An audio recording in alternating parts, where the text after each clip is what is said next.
বর্তমান সময়ে ছাত্র রাজনীতির চ্যালেঞ্জ বলতে আপনারা জানেন যে ৫ই আগস্ট পূর্ববর্তী সময়ে বাংলাদেশের প্রত্যেকটি ক্যাম্পাসে আওয়ামী লীগের যে সন্ত্রাসী সংগঠন ছাত্রলীগ বাংলাদেশের প্রত্যেকটি ক্যাম্পাসে সন্ত্রাস, নৈরাজ্য, হল দখল, আ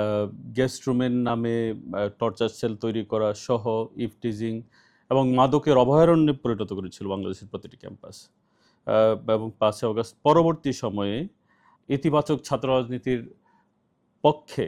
বাংলাদেশের প্রত্যেকটি শিক্ষা প্রতিষ্ঠানে আমরা দেখতে পেয়েছি যে বিভিন্ন ছাত্র সংগঠন শিক্ষার্থী বান্ধব কাজ করছে, শিক্ষার্থীদের অধিকার আদায়ে তাদের ভয়েস রেইজ করছে। তো এবং পাশাপাশি এটাও আমরা দেখতে পেয়েছি যে আসলে ছাত্রতার নামে কিছু মবস্টার মবের মাধ্যমে তাদের যে অনৈতিক দাবি-দাওয়া বা ন্যায্য হোক অন্যায্য হোক দাবি-দাওয়া আদায় করে নেওয়া এবং অন্যের যে রাজনৈতিক অধিকার সেটি খর্ব করা। এবং আমরা এমনও দেখতে পেয়েছি যে বিভিন্ন ক্যাম্পাসে নো পলিটিক্সের পক্ষে ক্যাম্পেইন করা কিছু লোক যারা পরবর্তী সময়ে অন্য একটি ছাত্র সংগঠনের ছাত্র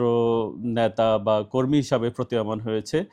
তারা খুবই সোচ্চার বা অন্যের যে রাজনৈতিক অধিকার সেটি খর্ব করা এবং বাংলাদেশের যে গুপ্ত রাজনীতির যে কালচার তৈরি করা সেটিতে তারা খুবই অ্যাক্টিভ। আ এখন আসলে বর্তমান সময়ে আমার যেটা মনে হয় যে আমাদের জন্য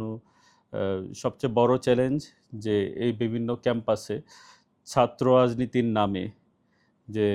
একজন শিক্ষার্থী আ সে মব বা গুপ্ত রাজনীতি বেছে নেবে নাকি আপনারা জানেন যে মাননীয় প্রধানমন্ত্রী জনাব তারেক রহমান যে সাম্য এবং মানবিক মূল্যবোধের ভিত্তিতে যে বাংলাদেশ গড়তে চান, সবার আগে বাংলাদেশ স্লোগান নিয়ে তিনি যেভাবে এগিয়ে যাচ্ছেন, তারই এক অংশ হিসাবে আমরা সাধারণ শিক্ষার্থীদেরকে এই পথে আমরা যুক্ত করতে পারবো কিনা, একটি শক্তিশালী প্রজন্ম হিসাবে আমরা আগামীর বাংলাদেশ বিনির্মাণে ভূমিকা রাখতে পারবো কিনা, এটা আমাদের জন্য সবচেয়ে বড় চ্যালেঞ্জ।